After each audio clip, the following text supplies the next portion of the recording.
On February 15, 2023, the government of Hong Kong priced a bond. 1 year, 4.05%, 800 million Hong Kong dollars. The kind of deal global finance does 100 times a week without anyone noticing. Except this one did not settle in the 200-year-old paper system. This bond settled on a blockchain. It was arranged with Goldman Sachs and 3 other global banks. It was cleared through the central bank's own settlement system, and it collapsed a 5-day process into a single day. This was not a startup experiment. It was the first tokenized green bond ever issued by a government anywhere on Earth. And the institution behind it is the most conservative kind of institution that exists. This is the Hong Kong Monetary Authority. The HKMA is Hong Kong's central bank. It defends the currency peg, it supervises the banks, and it runs the plumbing that clears the city's money. Its chief executive, Eddie Yu, is a career central banker who has run the HKMA since 2019. Central banks do not gamble. So the interesting question about February 2023 is not what happened. It is why the greyest institution in finance decided a blockchain was the safe choice. This is the story of how governments started selling bonds on-chain, and what happened when they did. Here's what actually happened that week. After a virtual roadshow, Hong Kong sold 800 million Hong Kong dollars of green bonds to professional investors. 4 banks ran the book: Bank of China Hong Kong, Credit Agricole, Goldman Sachs, and HSBC. The bond lived on GSDAP, Goldman's tokenization platform, a private, permissioned blockchain. And the clever part was the money side. The HKMA put cash tokens on the ledger, each one a claim on the central bank itself. So when the bond settled, securities tokens and cash tokens swapped in one atomic move. No courier, no waiting for the cash leg to catch up. Delivery versus payment, executed by software.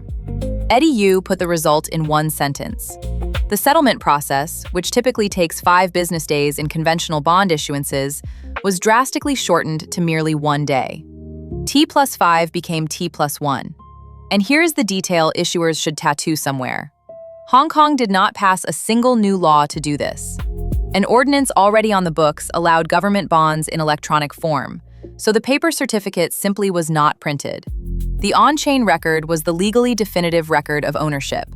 The rating agencies shrugged and rated it exactly on par with Hong Kong's conventional green bonds. To be honest about the limits, the bonds still traded over the counter, off the platform, and only settlement ran on-chain. February 2023 proved the settlement rail. It did not yet prove a market. So how does a central bank get comfortable doing this first? Because the road had been paved, quietly, for 5 years, by increasingly serious money. In 2018, the World Bank priced Bond I, the first bond in history created, allocated, transferred, and managed on a distributed ledger, 110 million Australian dollars through the Commonwealth Bank. It even added blockchain-recorded secondary trading a year later. And the first time a financial regulator ever approved a prospectus for a bond sold as tokens, it was not a government at all. January 2019, Berlin. A fintech called Bitbond filed a prospectus with BaFin, Germany's securities regulator, for a bond whose coupons would be paid on the Stellar blockchain. BaFin approved it, the first security token offering prospectus it had ever cleared. The raise was small, just over 2 million euros from investors in 87 countries. But the precedent was enormous. A regulated bond, living as tokens, with the regulator's stamp on the front page. Then, the institutions walked through the door. In April 2021, the European Investment Bank issued a 100 million euro digital bond on the public Ethereum blockchain, with Goldman Sachs, Santander, and Société Générale running the deal, and the Banque de France putting an experimental central bank digital currency on the cash leg. Weeks later, Germany adopted its Electronic Securities Act, a law that ended the mandatory paper certificate entirely. Watch the pattern. A fintech with 2 million euros, a supranational with 100 million, and by 2023, a government. Each step, a more conservative issuer and a bigger number. Because here is what separates Hong Kong from every proof of concept you have ever read about. They did it again. Bigger. 3 times. February 2024, issuance 2. Roughly 6 billion Hong Kong dollars equivalent in 4 currencies at once.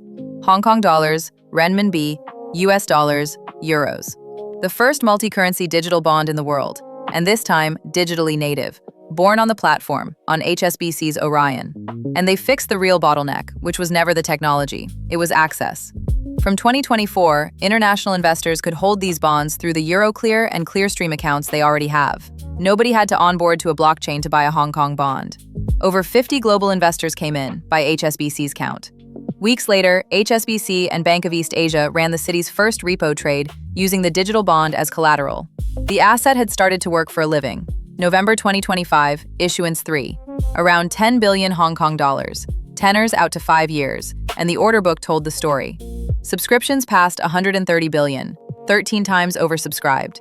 That issuance was also the first digital bond anywhere to offer settlement in tokenized central bank money, e-Hong Kong dollars and e-yuan, as an option alongside the traditional rails. By then, this was not a pilot anymore. In his February 2025 budget, Hong Kong's financial secretary said it in writing. The government will regularize the issuance of tokenized bonds. Regularize. The most radical settlement change in decades filed under routine. The HKMA even launched a grant scheme that pays issuers up to 2.5 million Hong Kong dollars toward each digital bond issuance. And in June 2026, the ecosystem overtook its teacher. The Hong Kong Mortgage Corporation priced 12 billion Hong Kong dollars of digital bonds, the largest anywhere to date, with more than 100 accounts in the book, including central banks. Hong Kong is the deepest story, but the map has filled in. The Philippines sold $270 million of tokenized treasury bonds in 2023, 3 times oversubscribed. Slovenia became the first EU sovereign with a digital bond in 2024. The Swiss city of Lugano now issues its bonds exclusively on a digital exchange, with its recent bonds settled in real central bank digital francs. Even Quincy, Massachusetts issued America's first blockchain municipal bond on JP Morgan's platform in 2024. By mid-2025, the Bank for International Settlements counted more than 60 tokenized bonds and made a striking observation. Sovereigns, supranationals, and agencies now account for nearly half of them. The most conservative issuers on Earth have become the biggest users. Does it actually pay? The honest answer is, measurably yes, with caveats. The BIS found tokenized bonds trade with meaningfully tighter bid-ask spreads, around 19 basis points against 30 for comparable conventional bonds, while noting that on yields, in its words, the jury is still out. Then, in April 2026, the European Central Bank published the largest study yet, 183 tokenized bonds, and measured yield spreads at issuance, about 40% lower on average, statistically significant. The plumbing argument is now a data argument, and the door that has not opened yet tells you the same story in reverse. The United Kingdom announced a digital gilt in 2024. As of this summer, it has appointed a platform and a law firm. It has not issued a bond. The country that invented the gilt is running a procurement, while Hong Kong runs a program. If you are planning to put a large instrument on-chain for a bank, a treasury, or a fund, the Hong Kong playbook is sitting there in public, and it is 4 moves long. Start with the shortest, simplest instrument you have. Their first bond was 1 year, 1 currency. Use the rulebook you already have. They never waited for new legislation. Sequence settlement before trading. Prove T+1, let markets come later. And above all, meet investors where they already are. Hong Kong's breakthrough was not cryptographic. It was letting a pension fund buy a digital bond through the Euroclear account it has had for 40 years. Do not ask investors to come to the chain. Bring the chain to their custodian. Eddie Yu said the quiet part himself. Public bodies have a role to play, to demonstrate, coordinate, and encourage take-up. That is what a first mover is for. In 2023, the question was whether a government could sell bonds on a blockchain. 3 record issuances later, the question has flipped. How long until the paper version is the experiment? The rails are public, the playbook is published, and the order books keep saying the same thing. Subscribe and we will follow the money.